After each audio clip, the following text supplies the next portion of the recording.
আরে যেই ছেলে নামাজ পড়ে না, এই ছেলে কোনোদিন যদি মসজিদে যায় নামাজ পড়ার জন্য, ও দেখবেন 10 মিনিট নামাজ পড়বে, ওর ভিতরে যে তাড়াহুড়া, ওর ভিতরে যে অস্থিরতা, সুবহানাল্লাহ, এটা আপনি দেখতে পাবেন।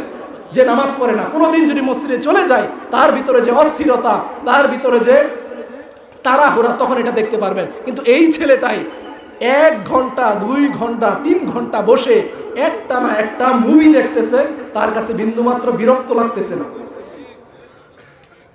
কথা কি আমি ভুল বললাম? এই ছেলেটাই 2 ঘন্টা 3 ঘন্টা যাবত সে একটা মুভি দেখতেছে, তার কাছে বিন্দুমাত্র বিরক্ত লাগতেছে না, অস্থিরতা লাগতেছে না। কিন্তু এই ছেলে মসজিদে গিয়ে 10 মিনিট নামাজ পড়বে, এটাই তার কাছে অস্থিরতার কাজ। কেন? ওই দিন ধর্মকে ছুঁড়ে ফেলে দেওয়ার কারণে আপনার অন্তরের যে শান্তি, আত্মার যে প্রশান্তি, আল্লাহ এটা কেড়ে নিয়েছেন। আপনি শান্তি সেখানেই পান যেই কাজ শয়তান করে। শয়তান যেই কাজ করে সেখানে আপনি শান্তি পান।